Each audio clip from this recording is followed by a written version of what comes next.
Welcome. My name is Fred Poyner. I'm the new Executive Director here at the Stanwood Area Historical Society. And I'm really glad to be here today with you on the Historic Sites Tour and to tell you a little bit about our organization and our historic buildings and what we do here. I've worked for nonprofits and museums for the past 25 years, and most recently worked for the National Nordic Museum for 5 years as their collections manager. Really, for me though, this chance, this is an opportunity to come back to my original hometown. I'm from Stanwood and grew up here, and I really am hoping to help the organization grow and help it develop its next chapter in its operations and being there for the community. So for me, it's a great opportunity that I couldn't pass up. So we have the Eldridge Cultural Center, which is a relatively new building. It was built in the 90s, but it houses our archive, our photo archives, our research facilities, some of the collections that are stored here, and we make that available to the public by appointment so they can come and get help. The Tollen House, which is another historic building here on site, which serves as our main office for administration. Of course, the Floyd Norgard Hall, which not only is a great venue for programs and as a rental space, but also serves as our primary museum exhibition area right now on its 3rd floor, where we have a great display that covers Stanwood's history over the last century.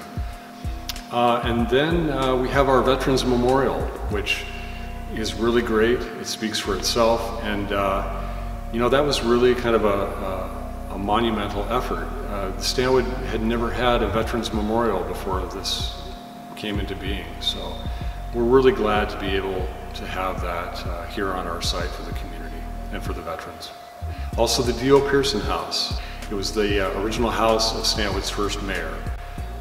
Pearson and his wife Clara, of whom Stanwood is named after, Clara Stanwood, came here in the 1870s, and Pearson was really instrumental in developing the Stanwood waterfront for steamboat traffic.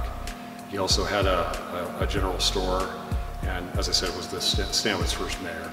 So real pioneer spirit, and so we have his historic house here as well. We are a very small organization, and we depend a lot on our community support. We have a lot of great volunteers that help us make the Historical Society here possible, and they're active in doing things from everything from leading docent tours to meeting with people who drop in and maybe have questions about their family history. We have an active genealogy program here that seeks to help people with those kinds of questions.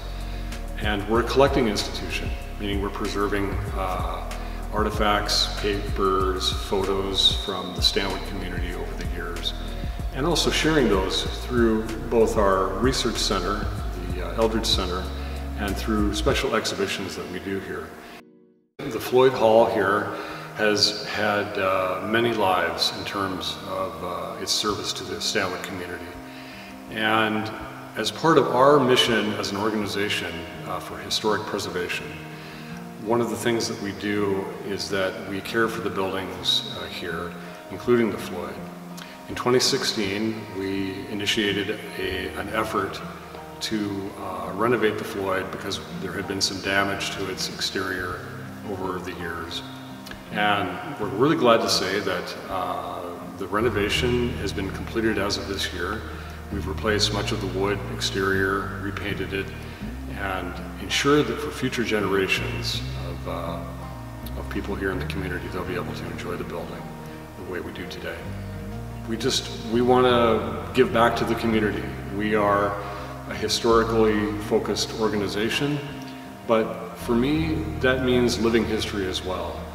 It's not just about the past, but it's also about the present and the future, so that future generations can share their stories, can come and celebrate with us, and history can be a great bridge for that.